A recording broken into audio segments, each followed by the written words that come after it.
Hello friends, ಮತ್ತೆ ಎಲ್ಲ ಹೇಗಿದ್ದೀರಾ? ಐ ಹೋಪ್ ಎಲ್ಲರೂ ಕೂಡ ತುಂಬಾ ಚೆನ್ನಾಗಿದ್ದೀರಾ ಅಂತ ಅಂದ್ಕೊಳ್ತಾ welcome to the another new vlog. So ಈ ವ್ಲಾಗಲ್ಲಿ ಏನಪ್ಪ ಸ್ಪೆಷಲ್ ಅಂತಂದರೆ, ಸ್ಪೆಷಲ್ ಏನೂ ಇಲ್ಲ, ತುಂಬ ದಿನ ಆಗಿತ್ತು ವ್ಲಾಗ್ ಮಾಡಿರಲಿಲ್ಲಲ್ಲ.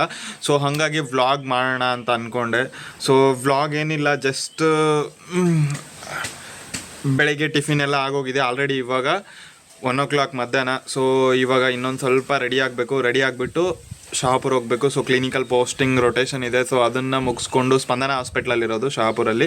ಸೊ ಇವಾಗ ಕಂಪ್ಲೀಟಾಗಿ ರೆಡಿಯಾಗಿ ಸೊ ಸ್ಪಂದನ ಹಾಸ್ಪಿಟ್ಲಿಗೆ ಹೋಗಿ ಅದಾದಮೇಲೆ ಫ್ರೆಂಡ್ಸ್ನ ಮೀಟ್ ಮಾಡಿ ಅಷ್ಟೇ, ಆಮೇಲೆ ಮತ್ತೆ ರಿಟರ್ನ್ ಬರಬೇಕು. ಸೊ ಹಾಗೆ ಸುಮ್ಮನೆ ಒಂದು ಬ್ಲಾಗ್ ಮಾಡಿದ್ರಾಯ್ತು, ತುಂಬ ದಿನ ಆಯಿತು ಮಾಡಿರಲಿಲ್ಲಲ್ಲ ಅಂತ ಹೇಳ್ಬಿಟ್ಟು. ಸೊ ಬನ್ನಿ ಮತ್ತೆ ಸ್ಟಾರ್ಟ್ ಮಾಡೋಣ. ಬ್ಲಾಗ್ ಅಂತೂ ಸ್ಟಾರ್ಟ್ ಆಗೋಗಿದೆ, ನೋಡೋಣ ಮುಂದೆ ಏನೇನಾಗುತ್ತೋ ಅಂತ ಹೇಳಿ. ಸೊ ಬರ್ತೀನಿ, ಮತ್ತೆ ರೆಡಿ ಆಗಿಬಿಟ್ಟು ಅಲ್ಲಿ ತನಕ ವೆಯ್ಟ್ ಮಾಡ್ತೀರಿ.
ದವಾಖಾನೆಗೆ ದವಾಖಾನೆಗೆ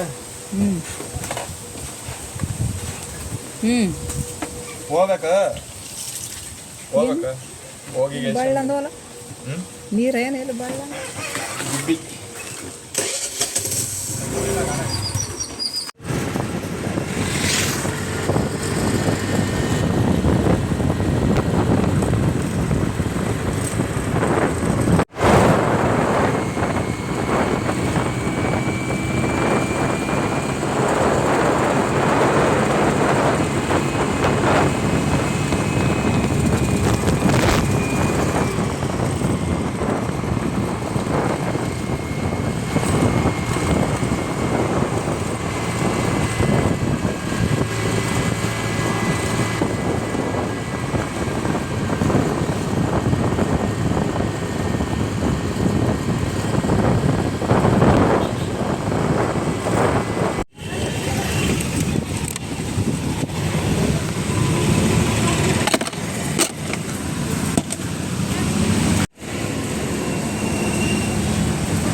ಸೊ ಫೈನಲಿ ಶಾಪುರ್ಗೆ ಹೋಗಿ ರೌಂಡ್ಸ್ ಎಲ್ಲ ಮುಗಿಸ್ಕೊಂಡು ಜಸ್ಟ್ ಇವಾಗ ಬಂದೆ. ಸೊ ಇವಾಗ ಟೈಮ್ ಬಂದು 5 ಆಗ್ತಿದೆ ಸಾಯಂಕಾಲ. ಸೊ ಇಷ್ಟೊತ್ತು ಹೋಗಿ ತಿರ್ಗಾಡ್ಕೊಂಡು ಬಂದೆ. ಸೊ ರೌಂಡ್ಸಲ್ಲಿ ಒಂದು ಸ್ವಲ್ಪ ವೀಡಿಯೋ ಕ್ಯಾಪ್ಚರ್ ಮಾಡೋಣ ಅಂತ ಅಂದ್ಕೊಂಡೆ, ಬಟ್ ಅಲ್ಲಿ ಆಗಲಿಲ್ಲ. ಸೊ ರಸ್ತೆಯಲ್ಲೂ ಕೂಡ ಒಂದು ಸ್ವಲ್ಪ ಕ್ಯಾಪ್ಚರ್ ಮಾಡೋಣ ಅಂತ ಅಂದ್ಕೊಂಡೆ, ಅದು ಕೂಡ ಆಗಲಿಲ್ಲ. ಸಾರಿ. ನಾಳೆ ಮತ್ತೆ ನಾನು ರೌಂಡ್ಸ್ ಹೋಗ್ತೀನಿ. ಪಕ್ಕ ನಾಳೆ ಇನ್ನೊಂದು ವ್ಲಾಗ್ ಮಾಡೋಕ್ಕೆ ಟ್ರೈ ಮಾಡ್ತೀನಿ. ಸೊ ಹೇಗಿತ್ತು ಈ ವ್ಲಾಗ್? ಐ ಹೋಪ್ ಎಲ್ಲರಿಗೂ ಕೂಡ ಇಷ್ಟ ಆಯಿತು ಅಂತ ಅಂದ್ಕೊಳ್ತೀನಿ. ಸೊ ಅಷ್ಟೇನು ಇರಲಿಲ್ಲ, ಈ ವ್ಲಾಗ್ ತುಂಬ ಚಿಕ್ಕದಾಗಿದೆ ಅಂತ ಅಂದ್ಕೊಳ್ತೀನಿ. ಸೊ ಬೆಟರ್, ಓಕೆ, ನೋಡೋಣ ಹೆಂಗಾಗುತ್ತೆ ಮುಂದಿನ ವ್ಲಾಗ್. ಇನ್ನೂ ಕೂಡ ಚೆನ್ನಾಗಿ ಮಾಡೋಕ್ಕೆ ಟ್ರೈ ಮಾಡ್ತೀನಿ. ಸೊ ವಿಡಿಯೋ ಏನಾದರೂ ನಿಮ್ಗೆ ಸ್ವಲ್ಪನಾದರೂ ಇಷ್ಟ ಆಗಿದ್ರೆ ಲೈಕ್, ಶೇರ್, ಸಬ್ಸ್ಕ್ರೈಬ್ ಮಾಡೋಕ್ಕೆ ಮರಿಬೇಡಿ. ಸೊ ಮತ್ತೆ ನೆಕ್ಸ್ಟ್ ವ್ಲಾಗಲ್ಲಿ ಸಿಗ್ತಿರ್ತೀನಿ. ಅಲ್ಲಿ ತನಕ ಚಾನಲ್ನ ಸಬ್ಸ್ಕ್ರೈಬ್ ಮಾಡಿ, ಈ ವಿಡಿಯೋನ ಎಲ್ಲರಿಗೂ ಶೇರ್ ಮಾಡಿ. ಅಲ್ಲಿವರೆಗೂ ಬಾಯ್.